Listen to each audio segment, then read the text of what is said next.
and welcome to Wildly Curious, a podcast that tells you everything you need to know about nature, and probably more than you wanted to know. I'm Laura.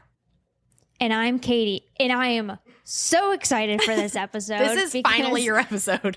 This is finally my episode of Dinosaurs, guys. You're We're going to be talking about, dinosaur discoveries and just how it's kind of evolved throughout history and how it just continues to challenge, everything that we thought we knew, revealing just how complex and diverse everything dinosaurs is compared to what Hollywood makes it out to be. As much as I love the Jurassic Park movies. Oh, yeah. Well, and I think that I talk about it a little right here when we get started. But in general, I think dinosaurs is what makes science so amazing and really shows what science is, right? It's constantly reevaluating our assumptions with new evidence. And then here we go again. It's just constantly changing. Yeah, it's constantly changing. But then it's just... I feel like it's the gateway drug to science for so many people. I agree. Because it's what you get into as a little kid. Oddly enough, I didn't get into it as a little kid. It really hit hard whenever I got my first job at a museum. And I had to actually learn about all this stuff to give tours and everything. Then I was like, ADHD kicks in. That's Heck crazy. yes, I had deep no dive idea into dinos. that the dinosaur bug didn't hit you till that late in life. That is crazy.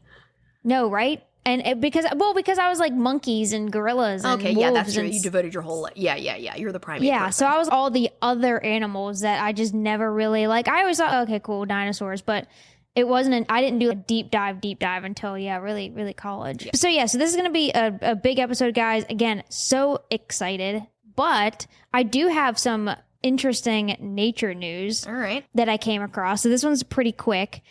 It was found in Nat Geo by Jason Biddle, who wrote it, and it's some beaver news. It's pretty damn impressive. Oh my gosh. But so in the Czech Republic, there's been a long-standing plan to build a dam, but as with many big projects, it hit a few snags, got delayed, and it just kept being pushed back.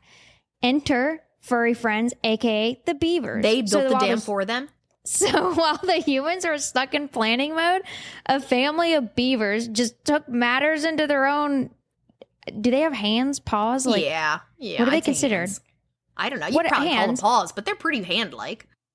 Yeah, they are. They really are. So in basically what seemed no time at all, they just started to build their own dam in the exact spot where the human man-made one was supposed to go, which saved the Czech government about $1.2 million. Daggone. At least the preliminary dam, now that they're like, well, the water flow has already been cut off, I guess we could just go ahead and do it.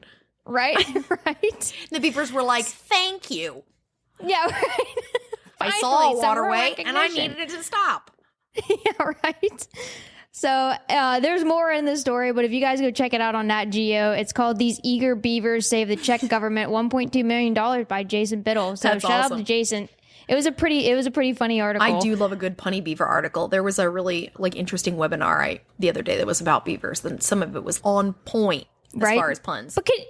Okay, so I work for local government, and if I could just hire a team of beavers to get some stuff done. Oh yeah, I need the diligence of some beavers, for sure. Right? But even just how funny that would be. Like, guys, it's taken us so long to do this stuff, but beavers got it done faster than the government. I love so much the meme trend of beavers being just anything about water flow and then stopping it. It's just like a constant meme train. My favorite one that I saw recently was the movie cover for A River Runs Through It. But a beaver is like busting through the cover, and it's the hell it does.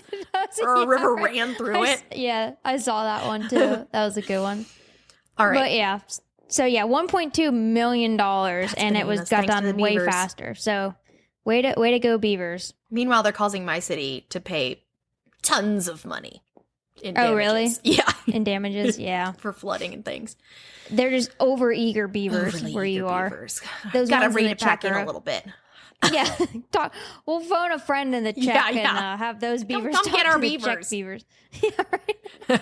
Rent a beaver? Wait, that.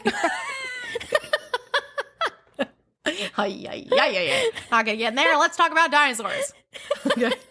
Okay. So dinosaurs. So like we said, this is gonna be kind of a bigger episode. We're gonna try to break it down into a few different segments. give a brief introduction, and then we're going to go into what is a dinosaur, when did they live, and what makes them unique. And then Laura and I are each going to take a chunk, and we're going to debunk some of the more popular dinosaur myths. There's tons of them. Yeah. So we just pick one each, and then we're just going to go. We're just going to bounce this ball back and forth so you don't get tired of one person talking. Yeah. Because there's a lot. We tried to split it up a little bit. So yeah, we'll see how this goes. So Laura's going to kick it off here, though. It's going to be great. With why the fascination with dinosaurs, okay? And let's be real, we've all gone through our dino phase. If it was like Katie, it was late in life. If it was like Laura, it was probably around 2nd grade, maybe a little earlier. And it wasn't like full-on dino kid, like I wasn't running, well, no, I was running around like a dinosaur. But, I was just saying. I mean, not a lot of like dinosaur stuff. Like I didn't have the clothes. I wasn't fully into it, but I specifically remember certain dinosaur books that my 2nd grade teacher had, and of course The Land Before Time, and we were playing at a recess. Like we all had our favorite dinosaur, Jurassic Park, who traumatized us all because it was so good, but so terrifying. Yes. Why do humans love dinosaurs so much? For a few reasons, probably. One, there's something that everyone is drawn to with a large, charismatic megafauna. Today, it's elephants and tigers and things. But nothing is bigger and crazier than giant, powerful dinosaurs. So that is the biggest, most charismatic megafauna. We just don't even know really what they specifically looked like. And because of that, because we don't know everything about them, there's so much that's left to our imaginations that we all love to solve a good mystery and think of, well, what could it have been? Like, we all fill in the blanks. Yeah, with and tell our own like, stories. What would be perfect. Yeah. And it's an important link to our past, so people like to understand where we've come from as far as human origins and before. What do you think Earth was like? What do you think it was like to live back then? What would it have been like to live with dinosaurs? That sort of linking us back. And then, of course, what makes people truly obsessed with things typically is pop culture. Dr. Alan Grant. Yeah. No, okay, go ahead. I mean, yes. Pop culture. So since the discovery of the T-Rex and the Triceratops, dinosaurs, we've talked about this before in our past fossil episodes, dinosaurs have been around for a very long time. People have discovered them a long time ago. They just didn't know what they were. But things really kicked off when they found T-Rex and Triceratops in the early 1900s. And since then, they have been a part of our culture. One of the first major representations of them was in 1925 in The Lost World, based on the book. That's 1925 in the movies. Yeah. I can't even imagine what they must have looked like. Right? But terrible, but definitely on people's minds. And then really it wasn't a big thing until the 1960s, and that was considered the dino renaissance. Dinosaur renaissance. Oh, the dinosaur renaissance. That's a know thing. The dinosaurs They had their own renaissance. Yeah. They just weren't around to see it, unfortunately. Yeah, right. But that's when our scientific understanding of dinosaurs took off. We had been looking at their bones before, but there wasn't really paleontology until then. It became, these things are these are not just lizards. These are something more than that. So because of the more realistic perspective we were getting through science, it then led to a more realistic portrayal of these things in pop culture, which led to an increased interest in even more pop culture. In the 1980s, of course, was Land Before Time, which took dinosaurs into the hearts of all children and also destroyed them at the same time. Abandonment issues, everything, millennials. I had to explain this whole movie to my 3-year-old the other day and was like, this is insanely heavy. They actually added I was like doing some research. They actually added a part into that movie I think it was post-production, where that old dinosaur is explaining to Littlefoot that his mom didn't leave him on purpose. Oh, okay. I will say they added that in. Helps. Because they were like, we actually don't know if kids are going to be able to handle this without some more. They're like, we see what it did to the millennials. We probably should go back and fix this. Yeah. And it's a fantastic explanation of the circle of life and death before Lion King. Okay. Oh, yeah. Then come the 1990s, which is dino explosion in pop culture. So in 1991, it was Jim Henson's Dinosaurs show, which I wasn't really allowed to watch, but definitely did like sneak in every once in a while. Okay. Have you watched it now since No, but I should. You should, because that is definitely one of those shows where you go back and there's scenes where the teenager, you don't pick up on the humor as a kid. And so there's one where the teenager Robbie, he gets caught at school eating plants. And then it's totally a pot reference. Because at one point he skips out on school. He's laying out in this field just, it's amazing. Totally high as a kite. But you don't pick up on that as a kid. You're like, whoa, what's in that plant that he just ate? So definitely go back and watch it as an adult. My son Luke and I, he's in 3rd grade. He watches it now. It's way funnier for me than what it ever was. I'm sure. He still laughs because he thinks it's funny, but it is so funny Jim as an Henson adult. stuff is just so freaking cool. Right. And then in 1993 was 2 very important movies in my lifetime. One was not important for the world, but for me, in 1993, We're Back came out. It was one of the first movies I ever saw in the movie theater, and that is an animated dinosaur movie. It is, It's so good. Also very scary. I actually don't think Alora is ready for that one yet. There's some twisted stuff that happens in that movie, but it's also hilarious. Great 90s, early 90s, so 90s. When you watch that movie, you're like, oh my gosh, the references of the pop culture in that, because it's supposed to be hip in the... Anyway. So in 1993, that came out, and Jurassic Park. So Jurassic Park became a global cultural phenomenon, appealing to audience of all ages and backgrounds. Nothing like that had ever been seen before that made it that appealing to that wide of a range, to that many different countries, and then the merchandise that came from that. It used to be like dinosaurs were like a niche thing, then everybody needed dinosaur stuff. It was the Star Wars of the 90s, how Star Wars and all that came out. Global and it just, cultural phenomena. Yeah. You didn't even have to like sci-fi, right, to like Star Wars. Yeah. And you don't even really have to like dinosaurs to like Jurassic Park. So like... Yeah. And this appeal since then has not stopped. Dinosaurs are here to stay in our culture, particularly for children, but also still for adults. You'll see there's dinosaur clothes, the merchandise. It's, of course, a giant market for such a thing. And we can still see this isn't stopping because Jurassic Park is coming out with another one. So they're not letting it die. No, they're not letting it die. Or I would have been fine because Dr. Grant and Statler kissed, and I could have let it go. I would have died happy. That concluded, but then they were like redoing it and all right, a different spin. Katie sent me the trailer. It does look epic. Yes, I just think it's hilarious the things that they do in these movies that have to make it. This one's got to be bigger and better, and these dinosaurs are the scariest we've ever seen. Yeah, they just keep topping it. They just keep dinosaurs. Going. You're like, what are you talking about? Yeah, right.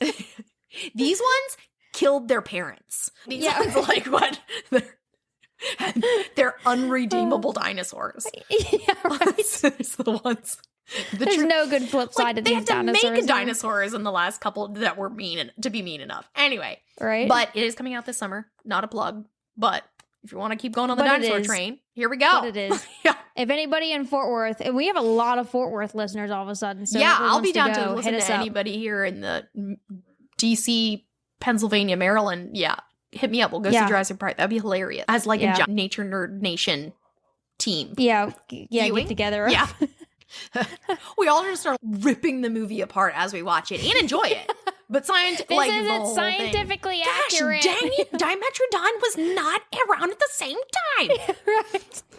Anyway. So yeah, that's why we love dinosaurs, probably. Probably. Well, even though lore folk is more on the pop culture of it, the scientific understanding of it and how it evolved, Laura touched on it for most of history anyway. Dinosaurs, whenever we first just started discovering fossils, we started just thinking that they were just slow-moving reptiles from the earth like giant lizards. It's all that we really thought that they were. But yeah, people we had cool, another cool fossil. It's just this thing. It's this big dead old animal. And they portrayed them very much so as just slow moving. Just again, how Laura said in the early depictions of books and films, they just thought they were just slow, not interesting, and really not entertaining at all. So in this dinosaur renaissance, apparently, when the tide really started to take a dramatic turn, because one of the biggest breakthroughs, I would say scientifically, came with the discovery of evidence linking dinosaurs to modern birds. And that was in the 1990s. I was going to say, that wasn't even that long ago. I mean, to some of our listeners, in the 90s, probably, but... What? To some of our listeners, maybe, but for most of us, They're like, that was before I was born. But yeah, so in the 90s, the series of fossil finds in China, they were the ones that revealed that dinosaurs that were covered in feathers. the Zoopteryx, the Caudopteryx, and the Microraptors that they started finding, these were the ones that were just like undeniable, almost like a print of these feathers that were like, hold up, wait a minute. These aren't slow, lumbering, scaly creatures. They have feathers. And that's when it really took a turn. And that's whenever we started talking about the whole dinosaur to bird theory. For a long time, scientists considered birds were a completely separate evolutionary branch. But now it's clear that birds are, in fact, living dinosaurs. This insight has really revolutionized how we view dinosaurs, not just as extinct animals, but the direct evolutionary ancestor to birds we see today. And we know, at least I know, that many of the dinosaurs within Jurassic Park, like Velociraptor, the ones that they portray as a velociraptor in the movie, that's not a velociraptor. Velociraptors are turkey-sized, definitely covered with feathers, so they're significantly smaller. And they shared a lot of modern traits with modern birds, including the feathers, the hollow bones, and a bird-like respiratory system. Probably the attitude of a turkey. Like, right? No. Jerks. Oh, right? Yeah. What is it? In the third Jurassic Park, the compies that go after that little kid. That's totally a bird move. 1,000%. Like to just swarm and attack. Such a bird penguin, move. Just a thing of penguins. No, right? Yeah. So once we started to see things like the bird-like respiratory systems and everything, and how did we see all of this? A lot of it is whenever we started to basically take CT scans of bones and started to really study how the structure of bones. Okay, hey, let's look at this a little bit differently, like how are muscles attached?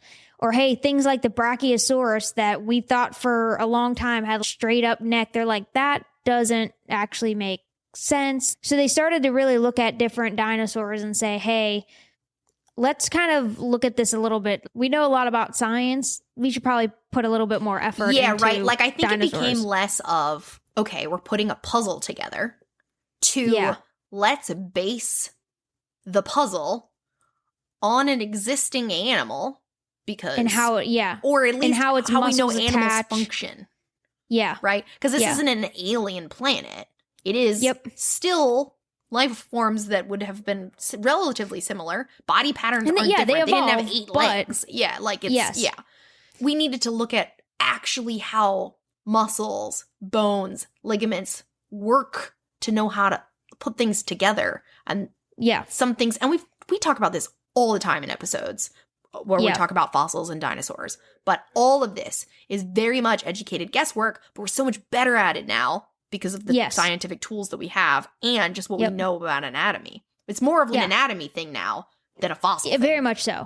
Yeah, very, very much so. And the anatomy side of it that's the part that has given new insights. Because like Laura said, previously they would find, because you typically aren't going to find a whole dinosaur fossil all intact. And so it was like piecing it together, and we got it so wrong so many times. And we still don't really find whole dead fossilized dinosaurs altogether. Pieces. Yeah, it's always still bits and pieces. But like Laura said, we're doing a lot more of the anatomy side of things, looking at the actual bone structure, looking at the organ placement, brain size, things like that. And a lot of that has come around because of the CT scanning, but then also computer modeling, 3D printing. We can conceptualize and be like, hey, cool, does this make sense? And kind of 3D print the different things. Would it balance, right? Like just seeing the difference between when I watched The Land Before Time recently. Oh, yeah. With the T-Rex being just upright like Godzilla with its tail dragging. And they were like, actually, that's not how if you look at a chicken, that's not how chickens are walking. They're not like, so that'd be terrifying. Yeah. Totally upright. Yes. Right. But so then now you'll see like T-Rexes are not portrayed that way at all. They lean forward. It's just, we know a lot more. Yeah. And again, it goes back to the anatomy side of things that we're doing. And so anyway, so pop culture, scientists, it's in the science of evolution of dinosaurs. It really has gone hand in hand over time. I mean, there is some incredible ones out there now, too, if you want to see the Apple series with the dinosaurs and things like the one narrated by David Attenborough. Yes. It is insane. There's some good ones. What we can do now with CGI to the point where I was like, I can touch that dinosaur. It literally, it was so textured. You know how normally you're watching the old Animal Planet ones where you're like, that's a bad model. But now you're like, this is a sensory experience. Like, yes, you can see every fiber and and like extrapolating animal behavior onto them is so fascinating now. They're so much more real today to us because of what we know. Yeah. And again, most of this has happened within mine and Laura's lifetime and most of our listeners' lifetime that has really catapulted forward where it's gone from, okay, let's just piece these little bones together and hope we get something right, which is not accurate, to even within the last, I would say 10, 15 years it's taken off in a completely different direction of just, hey, this is actually like really neat. And there's some fascinating books that have come out, all sorts of stuff. So anyway, the pop culture of it, good grief. And then the scientific understanding of it, it's definitely evolved side by side. Yes, right. Because pop culture is relying on the science to say what they look like. But then also it's vice versa too, because you got to get funding and things like that from somewhere. So something. Yeah. So that's kind of how we've evolved over time. Now that we've kind of talked about the evolution of it, and I talked about the scientific evolution of it, Laura is going to go into what makes the dinosaur a dinosaur and the key traits and everything of it. Right, because I'm about to blow some minds here, I think. Because it was blowing my mind, too. Right? Okay, I just want to say the word dinosaur, and I want you all to take a moment and think about, what are you picturing? Okay, because some of what you're picturing, I'm telling you right now, is not a true dinosaur. What is a dinosaur? First of all, they are a group of reptiles. So let's be clear on that one. Things get muddy here in this evolutionary tree. Especially because, and you listeners know me that have listened to a while, I do love some good classification, okay? But dinosaur classification is a freaking mess that will drag you down a rabbit hole for hours. I couldn't go there. My brain was starting to hurt trying to follow all these family trees because it's changed every decade. Even less because of our understanding. So there is no knowing who came from who for the most part, but in general, group of reptiles. And this giant group of reptiles we're going to refer to back in the day were called archosaurs, meaning ruling reptiles. So back then, and this is just a giant catch-all group for all of these. This is not just dinosaurs. Archosaurs were more than the dinosaurs. This is where you find the most recent common ancestor between crocodiles and birds in the archosaurs. But then they started can you explain what a common ancestor is? Oh yeah, sure. I think... Yeah. Okay, because just to clarify, because I know we talked about that recently in another episode, but I want to let's just clarify that so people understand. First episode. So there's the misconception with evolution that everything came from the same. It's a linear thing almost, even. Yeah. Linear is a good way to describe it. Yeah. So we're not saying that birds came from crocodiles.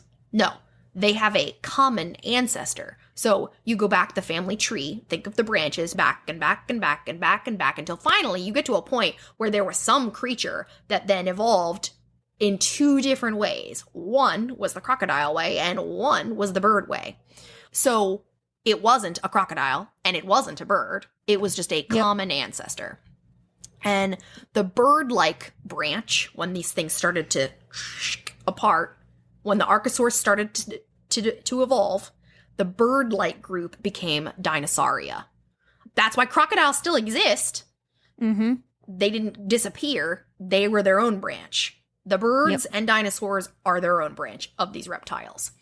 Now that we have, they're reptiles, dinosaurs. This is a group of them. But they're more than just any old reptile. But there actually isn't much that makes them very specific because of a couple reasons we'll get into. But basically, it just comes down to the anatomy. The anatomy of a dinosaur or the definition of a dinosaur is essentially any non-avian dinosaur is an extinct terrestrial animal that walked with its legs up and down. All right, so picture, when you think of a crocodile, you're thinking like an animal that's kind of squat and its legs are out to the side. They're splayed. Yeah. If you look at their bones, they are splayed. A dinosaur, they had... Think of our hip bones. We have a femur with a ball and joint socket. That's what dinosaurs had. It allowed them to not be splayed, but to put their legs under their bodies and distribute that weight, making them use way less energy to walk around. So they were just more energy efficient and better weight support, allowing them to get larger because they could get their legs under all of this weight. And that's mostly it. It's literally just reptiles that could walk with their legs perpendicular to their body. Okay. But a little bit more dinosaurs. like dinosaurs. And you're like, okay, how was that mind-blowing at all? Okay. But, and Katie's going to get into this more a little bit later, but it's that, which is all dealing with hip structure, right? It's the way their hips work, allowing their legs to be like this. They're divided into two groups, which Katie's going to get into, but one is the lizard-hipped group, and one is the bird-hipped group, which ironically, the bird-hipped group is less related to birds than the lizard-hipped group, which that's confusing. But again, classification scientists, it's hard. Difficult to make up our minds, Other than that, features can vary, and many ancient reptiles had similarities with what we consider true dinosaurs. That's why it's important to look at several features. When examining fossils or any new kind of find, we're like, is it a dinosaur or is it just one of those archosaur reptiles? They're looking at a couple of different things. The behavior of dinosaurs was all the same. They almost all lived on land with a very few exceptions. So whatever dinosaurs you're right now thinking of that did not live on the land, like the plesiosaur or megalodon or whatever, not a dinosaur. They lived in the water. You can immediately nix that one off. That was a giant reptile. They also all laid eggs, so no live births or anything like that. The other major limiting factor that could give you a clue when you find a fossil of is it a dinosaur is when was it alive? Because dinosaurs were only alive during a very specific period. Too early and it's just an archosaur. Too late and it's probably just a bird. Probably, bird. It's a bird. So what isn't a dinosaur? Most people are thinking the Triceratops, dinosaur. The Brachiosaurus, dinosaur. Like T-Rex, dinosaur. But I think a lot of people also think of dinosaurs as the pterosaurs, which are the pterodactyl. The flying ones, anything flying, not a dinosaur. That's a flying reptile. Should have just been this whole episode. We just name a thing. It's like, not a dinosaur. Dinosaur. Not a dinosaur. Dinosaur. Yeah. Well, because, again, it's in the movies. What else would you call such a thing? It's a giant flying reptile, not a dinosaur. Because its hips aren't under its body structure is wrong. Anything its hips. It's like, come here, pterodactyl. Not allowed look at your hips. In that true dinosaur group. Gotta have them hips. Gotta have those good hips. Anything in the ocean, not a dinosaur. Giant reptile, archosaur. And then the Dimetrodon, which you may remember from, is that in the first Jurassic Park movie? There might be one. I don't know. You guys have definitely probably seen one around. It's got that giant sail on the back of it. It's not the Spinosaurus. It's like the one that looks like a crocodile with a big sail on the back. That one, not a dinosaur. Looks like a dinosaur, not a dinosaur. It's gonna be you the whole episode. Not a dinosaur. Yeah. Not a dinosaur. It's like a compulsion. Not a dinosaur. That's what it'll be like going to Jurassic Park with me, so you might rethink anything about coming with me. Right? Not a dinosaur. Because that'd make a fun drinking game. Legs. Oh my gosh, yes it would. But probably not safe to do at the movie theater. No, just in case. I don't know. What do your movie theaters up there not serve alcohol? Yeah, some of them do, but I'm sure you can't get wasted in public. Like wow, guys, the cop shows up. What were you guys doing that you're so drunk? We were playing Not a Dinosaur, It's a Dinosaur. At the Jurassic Park premiere, yeah. Nerds. There's a lot of not a dinosaurs. It's anytime you see a human. Not a dinosaur. Just an excuse. Jeez, wasting the first 10 minutes. Just alcohol poisoning by the first 20. So that thing is actually barely even, it is an ancient reptile, but it's actually more closely related to us than it is to dinosaurs, apparently. It's like a proto-mammal. Anyway, not a dinosaur. I didn't know that. Yeah. Well, there goes my rabbit hole. I'm going down tonight. Right. Not a dinosaur. Not a dinosaur. So yeah, that's it. That's it. That the only, what makes a dinosaur? The hips and the legs being underneath, and that they must be living on land. Now remember too, whenever Laura's saying what makes it a dinosaur, we have to remember dinosaur, right? Because a lot of things, a true dinosaur, but also it's like what makes that true dinosaur unique. And so there are going to be characteristics that dinosaurs, any of the archosaurs, that they're going to share. Yes, you know what I mean? Like right. Yeah, and like egg laying is a thing between all reptiles, all of them, and they do have scales, things like. So there are. It's not like that was the only thing. That was the unique thing that made them stand apart from those other ones. Yeah. So like Laura said, I'm going to go into then, there's two of the dinosaurs, the actual dinosaurs. There's two main branches that are very, very broadly classified. And they keep switching around too, believe me. Look at those trees, man. My gosh. I mean, those two groups, but what's in them is like... Yeah, so there's a lot of branch offs. So I'm going to go over the main characteristics of the two big ones, and then I'm going to break those two big groups down a little bit smaller, not getting into anything crazy because, again, it gets muddy and, crazy quick. The two major orders are the Saurischeas and the Ornithischias. So these groups are based on, like Laura said, the hip structures, which is the key trait for paleontologists when distinguishing between the different types of dinosaurs. So the Saurischeas, or the lizard hip dinosaurs, Greek words, the sauros, lizard, ischion, hip joint, referring to the lizard-like arrangement of the bones in their hips.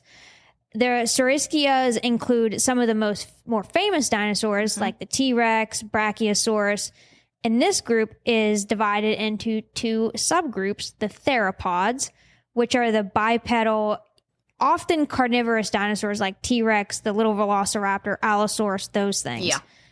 Many theropods are known for their agility, their sharp teeth, and predatory habits. Some, like the Archaeopteryx, even show early signs of flight, linking dinosaurs to modern birds. Archaeopteryx was one of the... when we started finding Archaeopteryx-like fossils, for so many different reasons, that one became very popular. It was one of the earlier ones that we could see. It's just like when we found Lucy for our understanding of where humans come from, right? Like, but the Archaeopteryx, we found more of the Archaeopteryx than we did Lucy. Yeah. Let's be real. Did we find? We found like a cheekbone or something. You know what I mean? For Lucy, like it was like a small fragment of something. But like Archaeopteryx, we found just a print like it got run over by a steamroller. Just it was like a perfect iron. Like it does. God was like, they are floundering down there. Yeah, they are so wrong. Let me just smash this little guy. Give him a hint. Throw him a freaking bone here. Yeah, he gets to heaven. He's, what did I do? He's like, listen, just bear with me here, man. Needed it. Yeah, the humans, man, they were really struggling down the road. So your sacrifice. Meanwhile, guys, don't get us confused with the people who also do believe that he put the dinosaur fossils there to confuse us. Oh yeah. Yes, don't think that. No. Yeah. Laura and I just jest. We jest because it's way funnier to think of things like this. It's way funnier to think of it as this way. So then within the Saurischeas, there's also the theropods, and then there's the sauropodomorphs. Sauropodomorphs. I was like, I'm missing syllables in there. Yeah. So those are the long-necked herbivore giants like the Brachiosaurus, Apatosaurus, and the Dilophosaurus. At least that was my favorite as a kid. If you had asked me my favorite dinosaur as a kid, it would have been a Brontosaurus, which tragically no longer exists. Although didn't they just they just renamed a dinosaur? They named a new one that now, I think, or something. Oh really? Yeah, because they morphed it. Didn't they take that one and they realized it a Brachiosaurus? They had built it wrong or whatever. Yeah. So that totally makes sense that would have been your favorite, because I was 100%. Even though I didn't hit like a hardcore dinosaur phase until I was older, from day one I was hardcore Velociraptor, T-Rex. Of course, I totally that was my brother. Like the hyper one. But also, actually, me now, it would have been, I can't believe that I didn't like the large predator, because that's what I like, real live animals. I like large predator animals. I like cats. I like wolves. I just like that main character energy that Littlefoot had going on, I think is what it was. It was really cute. I can't blame you.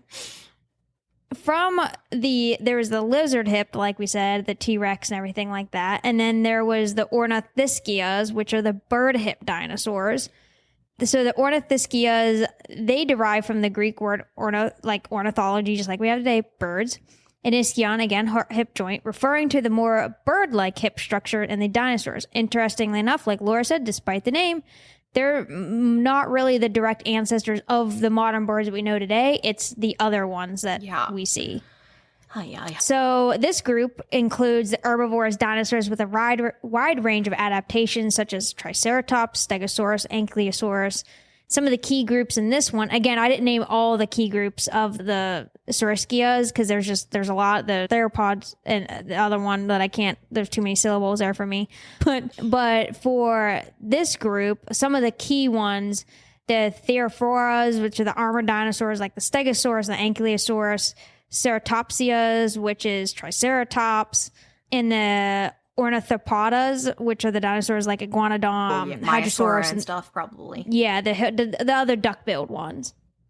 So why does that hip structure and that classification matter? Well, again, understanding how dinosaurs are classified, it helps scientists be able to paint a clear picture of how they evolved then. Because again, think about what we were talking about earlier about the anatomy side of everything. All right. It's so important to understand and study evolution because we're going to get it wrong. But then the more we learn about it, the more we start to try to get things right later on. But it's through all that learning that we figure these things out. So some of the things like the classification system provides insight into things like behavior, diet, adaptations. So this hip joint, these are the bird-like hips, these are the lizard-like hips. We can kind of get more clues into things that they ate, what their behaviors were like. Bodies just show behavior. Yes. Like they're adapted for what you do, does. what you eat, where you live, all that stuff. Yep. And so being able to piece all those together, that's why those hip structures were so important because, again, yes, it classifies things structurally into one or the other, but then it helps us to try to understand the behavior, the social aspects. If there weren't, do they live in herds? Do they not? Based upon current understanding of today, we can make educated guesses as to what these things were back then to understand. So, and speaking of where we've been, I'm ready to dive into the geological timescale. No. Here we go. But yes, so remember when I said that to know if you're looking at a dinosaur, you must be in a specific time frame because dinosaurs haven't always been around. They only lived during the Mesozoic era. And I think people forget that. People just think dinosaurs, they've been around, they were around forever. They really weren't around all that long, unfortunately. Well, yeah, in the grand scale of things, yeah. Yes, in the grand scale of things, yeah. Because there has been 4 eras of Earth. We've talked about these in the past too, when we talked about the formation of Earth in one of our episodes and things like that. But we are talking about number 3, the Mesozoic, which was 252 to 66 million years ago. So that's a 200 million year time period. That's a freaking forever, but not in this grand scheme of the whole planet. Yeah, not in the grand scheme of things, yeah. And then eras are always divided into periods. So the 3 periods within the Mesozoic are the Triassic, the Jurassic, and the Cretaceous. We are definitely familiar with Jurassic because of Jurassic Park, but that's not the only one that contained the dinosaurs. And a lot of people imagine these dinosaurs as all coexisting at the exact same time, which is also not true, just like any other animals out there. So you might not have seen the animals in Jurassic Park. They did not all exist at the same time, nor were they all dinosaurs, we now know. Not a dinosaur. Shot! First comes the Triassic period. This is where the appearance of the first true dinos happens, but not until near the end of the Triassic period. So we're not talking, they haven't been around since 252 million years ago. They were closer in than that. They were not the dominant life form during this period. And if you're trying to have a context of what was it like then, this is when Pangaea formed, that giant supercontinent. All the land was just clumped into one section. Huge continent, which meant insanely varied climates, some that were pretty extreme, like deserts, or hot, dry, all things like that. And life forms that were there with the early dinosaurs, the plant life was just cycads, which we've talked about in a past episode, conifers and ferns, all those all seed-bearing stuff. Nothing with flowers yet. And then the other archosaurs. Though the archosaurs, the ancient reptiles and the things before that, they were still dominating during this time. And then the Triassic ended with an extinction event. These keep happening. Extinction events constantly happen. It's normal for background extinction to constantly be happening, and then there are larger extinction events. Yeah. Then jump into the Jurassic period. This is when dinosaurs really began to reign as the dominant terrestrial life form. Again, terrestrial, not in the ocean. Not a dinosaur. So we just scream, not a dinosaur. It's like our passcode. They thrived and diversified into large herbivores and large carnivores, so they started to really branch apart. And what was happening on Earth is the continents at this point are now starting to drift apart. So they're going into 2 big continents. They're creating new oceans as they drift apart. There's large, shallow seas, but everything is pretty mild. There's no ice caps, which means that the plants are also starting to diversify more, but still all those gymnosperms, all the cycads, conifers, also some ginkgo trees. And the very first of the flowering plants, very minor, not taking over yet, just dabbling. There was a wide variety of plant life because there was more rainfall and higher temperatures during this period. And again, still lots of other archosaurs around. And then finally, the Cretaceous period. This is the longest period of all the Mesozoic. It's not just divided into 3 even chunks. The Cretaceous is the longest. This is when the dinosaurs really were like fully diverse. And we're here. And ironically, this is actually the time of the T-Rex. Really, it should be Cretaceous Park, not Jurassic Park. Sorry. I don't know if it has the same ring. Cretaceous? It's a cool word. I don't know. Yeah. But yeah, the Jurassic, not so much. The geography, again, the continent, now we're getting closer to modern day. Like the continents are already, they're ending up where they're going to be. There's just a little bit of variation with India floating around and things like that. There's still lots of shallow inland seas. All this drifting is causing volcanic eruptions. Mountains are forming. It's a time of change. And the Earth is warm. It is most of Earth is tropical to subtropical. No ice caps. So this is probably what Earth is going to be like again soon. But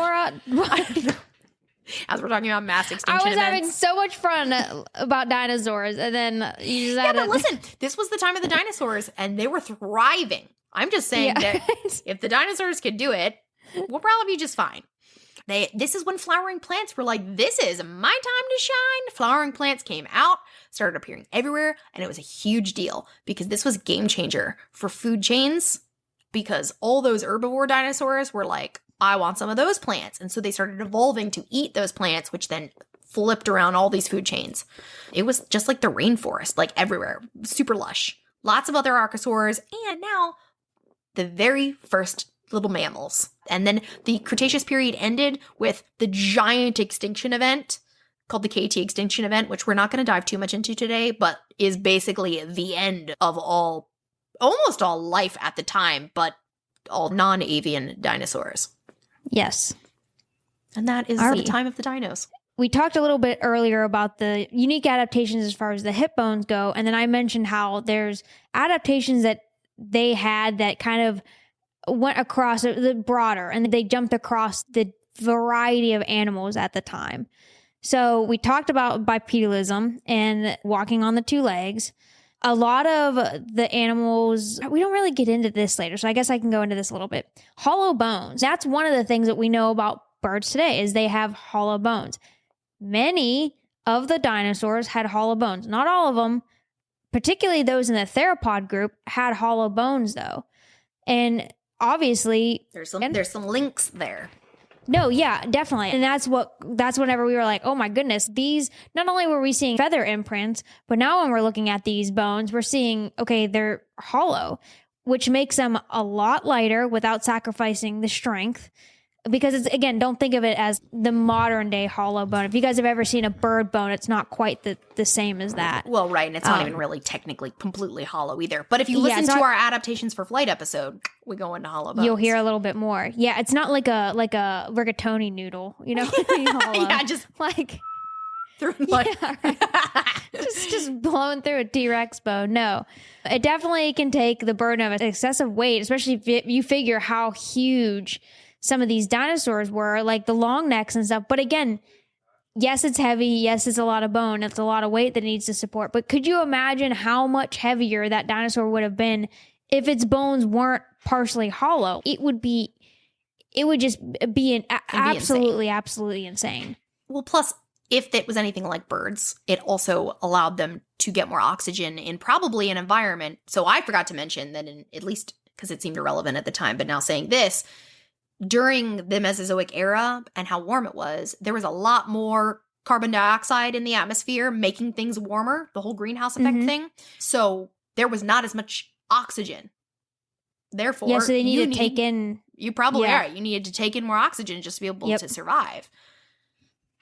Yeah, and so that's whenever they started evolving things very similar to what we see as the bird. Like I said, go into that one next, actually. The specialized breathing. And that not only came into place, like Laura said, because of the atmosphere that they live in, but then also you figure these dinosaurs were ginormous, okay? Being able to breathe, just being able to breathe to be able to supply enough oxygen to something that big, it takes again, go back and listen to our episode that we did on birds and flight adaptations. And it's a little bit more structured like that, where it's like multi-chamber sacs, and it's when you breathe in, you're inhaling and exhaling at the same time. Yeah. And so it goes in like a circular motion. And so because of that, you're able to keep, like Laura said, bringing a lot more oxygen into your body, oxygenate your blood a lot quicker, because you're huge. You need a lot more oxygen in a place where it doesn't have a whole lot of oxygen. Yeah. So your body needs to adapt to be able to bring in. Like a yak up in the Himalayas. And like, but the opposite. Like, I mean, yeah. No, you're right. You're right. Like a yak. It is, though. For all of our Himalayan listeners out there, like a yak. Like, for all of our Himalayan. I'm going to have to look. We're listening to it 102. There's got to be some people from countries. Nepal that listen to us. Yeah, not that you all live in the Himalayas either. I'm pretty sure we do have some folks in Nepal that listen to us, and like in quite numbers too. It's not just a little amount, but so they adapted. And then again, that's what we were like when we started doing CT scans and really studying the bones and the structures. These things, like the dinosaurs, were like, they look a lot like birds. And it's whenever we started to see pieces and parts breathing and how you can see their hollow bones. Again, feathers, not just for the insulating. And again, a lot of the theropods, the Archaeopteryx, Velociraptor, feathers, not just used for flight, but they used them for insulation, display, because everybody thinks dinosaurs are hot, humid, and that's not necessarily always the case. It wasn't that it was just hot, humid everywhere. There were parts that was colder. And again, just like we have birds today that use it in mating.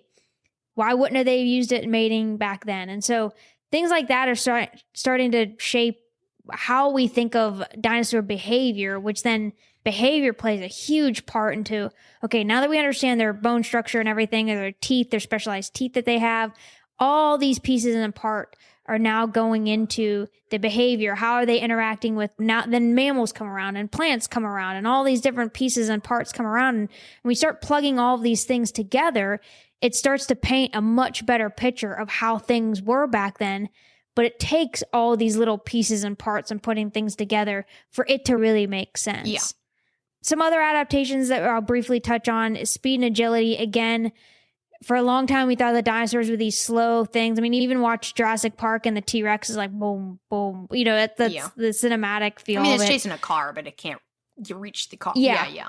No, right? Of course, you're going to have some animals just like we have today that are going to be slower moving, but most of them were like really fast. I mean, even an elephant can be fast.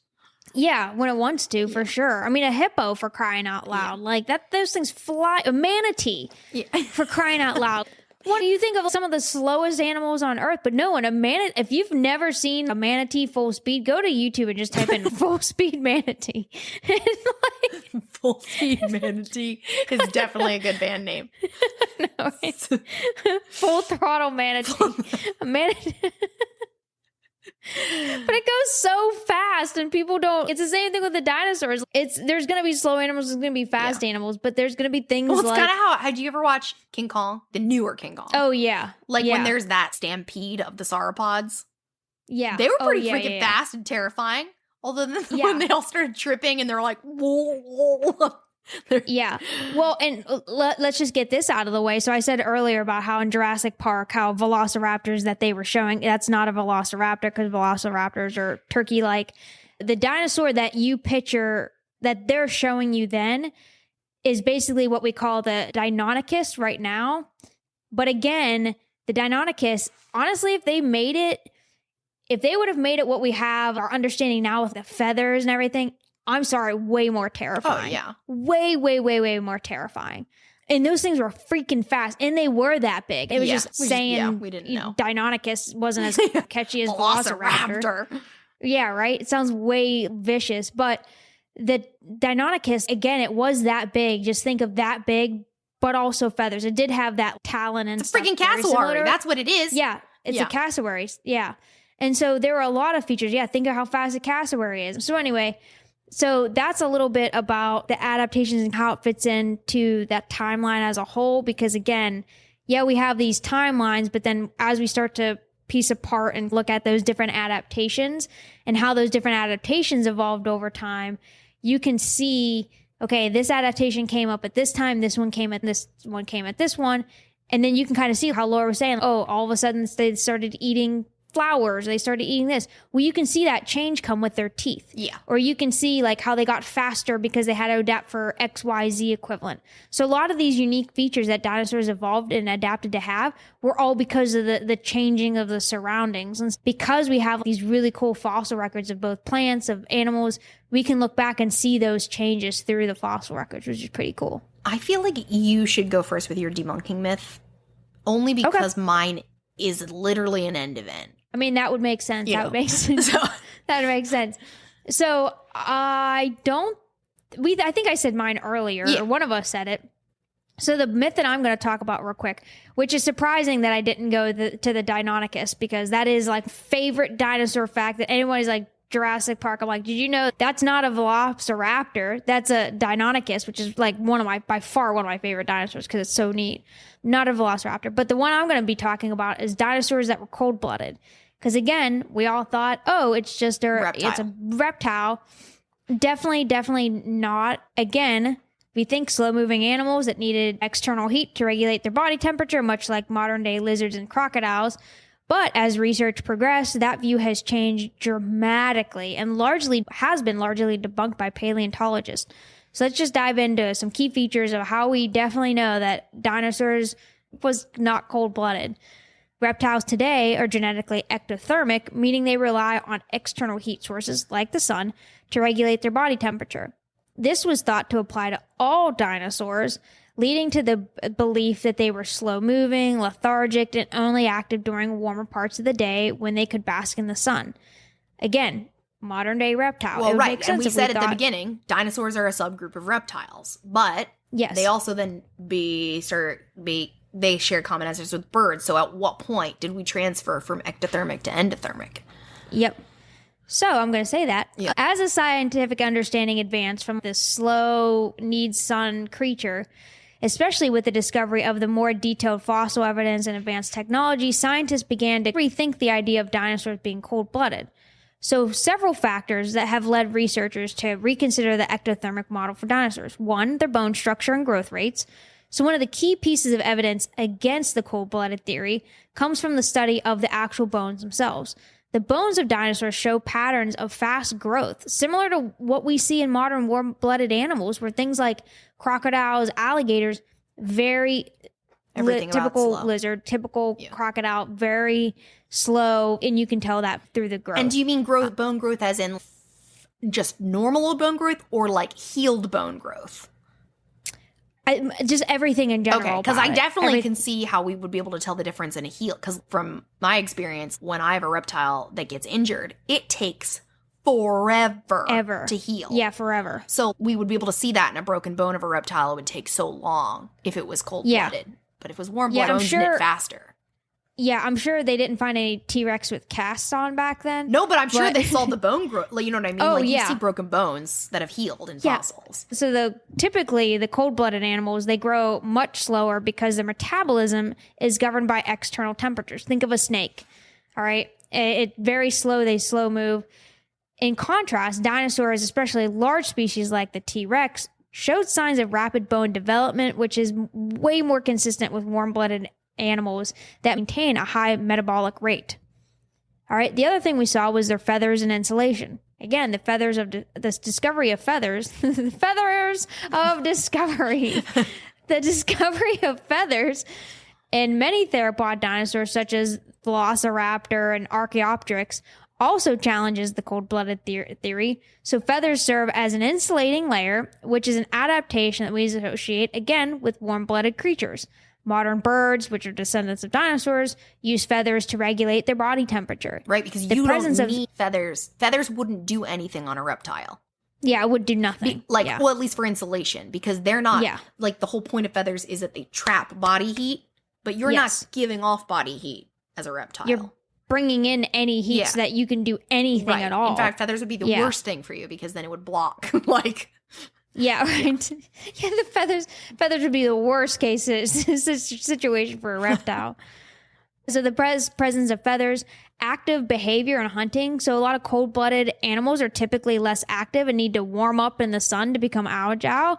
But many dinosaurs, particularly, again, the theropods, were likely active hunters. And again, that's something that in any early depiction, especially of the T-Rex, they were always hunters. Well, right. But then we're like, nope. Like, no. You didn't see in Jurassic Park, that T-Rex, he has to go bask in the sun all day, and that's the only way he was able to go eat that guy off the toilet. Right. And reptiles, because of their slow metabolisms, they don't need to eat very often.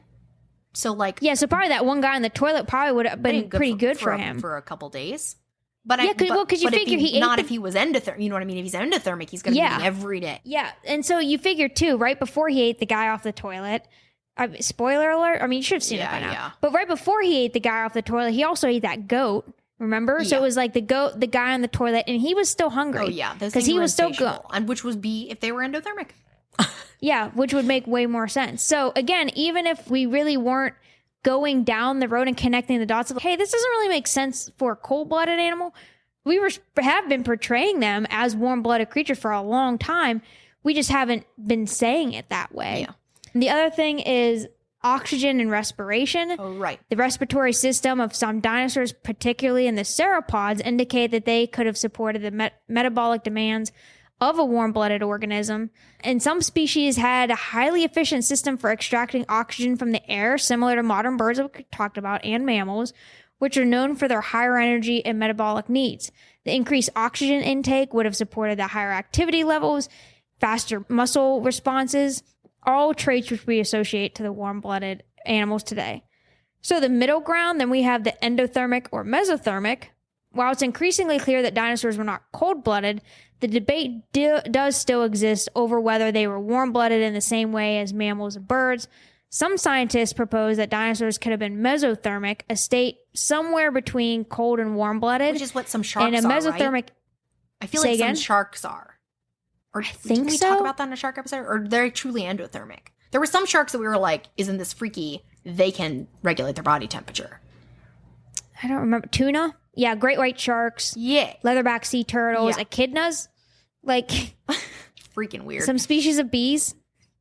After a quick Google search. So I definitely remember we talked about the great whites being like mesothermic. Yeah, I think it was the great whites. Yeah, so they can generate some of their own body heat, but they don't maintain the same constant internal temperature as true warm-blooded animals, something like what we would. So this would mean that many dinosaurs could have been more active and agile than cold-blooded, but they may not have been to the same level of temperature regulation as modern birds or mammals that we have today. Which makes sense to me because they weren't also dealing with perhaps some of the crazy... They didn't need to evolve to deal with super, super cold. There weren't polar ice caps. You know what I mean? Yes. They didn't need to be completely endothermic. Yes. Yeah, and again, whenever you're adapting for survival, it is the need. What do you need? What do you need to do? And so if you don't need to do it, chances are you're not typically, you're not going to evolve it. Yeah. So the mesothermic, it does make sense. We're leaning more towards warm-blooded. We know it's not that they weren't cold-blooded. We know that for sure because it just doesn't make sense. What the fossil evidence is telling us, what we understand about modern animals, it just does not make sense for them to be cold-blooded. So that's cool. Myth debunked. That's awesome. I love to see the fossil evidence showing the anatomy stuff. No, right? Yeah, it is neat. All right, and I'll just wrap it up with our other myth that I just think is so prevalent that most people think about is that all dinosaurs went extinct at the same time. Like we just think about, boom, one day dinosaurs are gone. Of course, that's not how this works. So in the entire Mesozoic period, there were several lesser extinction events, like I even said, in between the periods. It wasn't just as large. It wasn't like when we usually think about the extinction of the dinosaurs, what you're thinking about is this KT extinction event, which we still don't actually know what happened. We have theories, but we don't know. So while there was this mass extinction event at the end of the Cretaceous period, it wasn't like, bam, all the dinosaurs are dead at once. Yes, vaporized in the certain area if it was the asteroid, but it's not every dinosaur on planet Earth all dead at the same time. Just like through all history, dinosaur species have come and gone. any species of animals. There's rises and falls and declines and populations and all things. Even before this massive extinction event, there were some species that came and went. And it is honestly almost impossible to have a clear picture due to a spotty and layered fossil record. Okay, we are never going to have all the answers. We just never will, because the fossil record, it is snapshots, first of all. It's not like boom, boom, boom, boom. It's snapshots. And it also only tells us stories in the layers. We find them in the rock. So unless we find things together in a rock, we don't know if it's at the same time. So we are left with questions like, did a species get replaced, or did they exist simultaneously? Did they die out, or were the conditions never right again to find a fossil of that species? Yeah. Because again, go back and listen to our fossil episode. How freaking hard it is to make a fossil. Yeah, it has to have very particular, situation for. So the fact that we even have fossils, and as much as we do, other than Archaeopteryx, which just smash, it is impressive that we even have fossil records to begin with. Yes. Yeah, it's fascinating. Have we just not found the right evidence yet? Because we still have a lot of rock to go through. It's not like we're constantly finding the right place.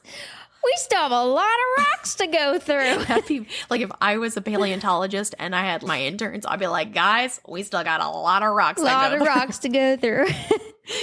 And so we can't say for certain the duration of any species. We can't say, okay, T-Rex lived from this time to this time. We can make our educated guesses, but with no clear certainty. And we're talking like, again, this is give or take 50 million years. It's like, yeah, right.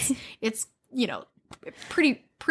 I wish any of my guesses that was appropriate for my field of work.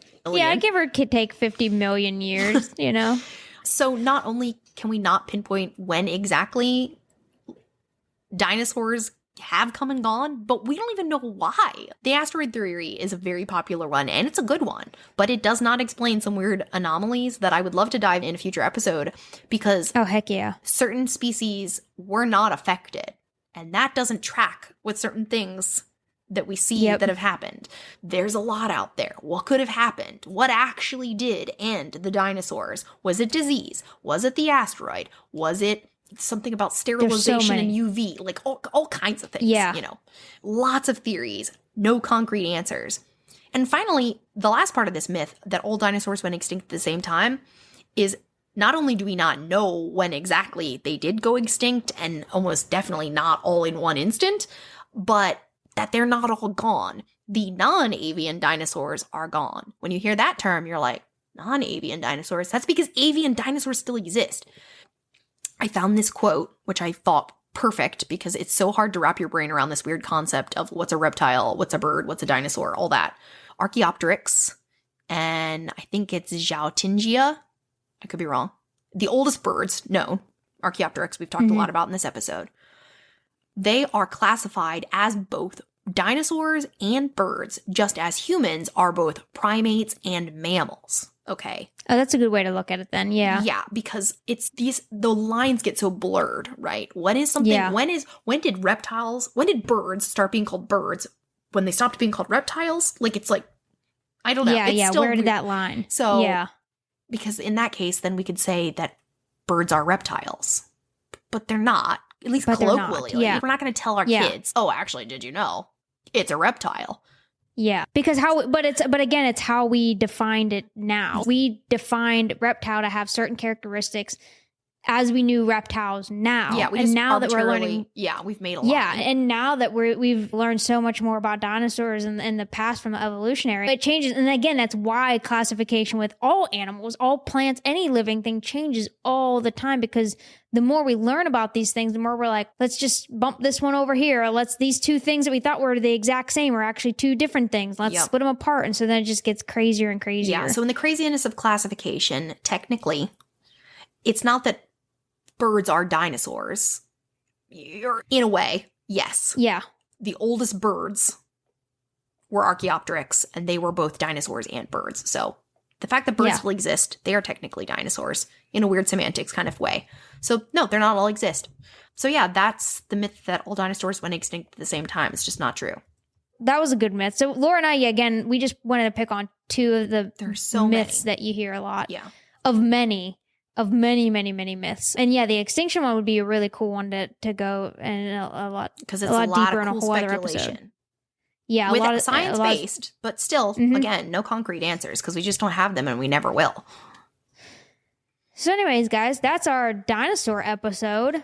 Yeah, and how I feel like so much they're better. So yeah, you're like we finally because we've talked about dinosaurs so much but never dove into them, and how the discoveries again shape so much. And are continuing to shape what we know. Yeah. Why do dinosaurs matter? I don't know, because science matters. The more we, it's just cool. It's just, again, again, it goes back to understanding the past to help shape the future. And then it just like plug all those pieces in. Right. Well, and using what we know modern day, we're applying it, right? Does it work? Yeah. Does what we know work if we apply it back here? So you're also like testing what we know. Just, it's very back and forth. There's a lot of applications for such a thing. Yeah, it definitely is. And so that's why it's really cool to continue to study it, to continue to get answers. Plus it's just neat. Yes, and just really cool. If this is for a kid or an adult, if this is this is your spark of curiosity, dig it. No pun intended. But yeah. Well, guys, that wraps up this dinosaur episode. Next week, we're going to have a second week 2 of Cosmic Critters. Mm-hmm. And then after that, we have quite possibly, and you guys thought I was excited about this episode. You have to listen to next week's episode because we'll give you a little bit more of a teaser. Utter face of delight when I suggested such a topic. She was like, "Oh my God. Yes. Yes. So it's related. Think of this as a part 1. Then we have Cosmic Critters, and then that episode after is kind of a part 2 to this episode. So make sure you guys listen to Cosmic Critters. Again, that's our mini-sode series that we're doing throughout the season. Listen to it next week. And next week, you're talking about Felicity. Oh, yeah. Felicity. Yeah. Felicity. So, yeah, Felicity. So make sure you guys listen to Cosmic Critters. And then, if anything, yes, Felicity is a great story. Yeah. But if anything, listen to that one just so that you can get the teaser for what we're going to be talking about the week after that. Because I'm my glory. You're like, I'm so excited for the that last 30 one. seconds. Yeah, I'm so excited. All right, guys, make sure you go support us on Patreon. If you search for us on YouTube, we have all of our videos where you get to see our faces and everything too. So make sure you go check us out and support us. It brings more dinosaur content your way or other content. Bye, everybody.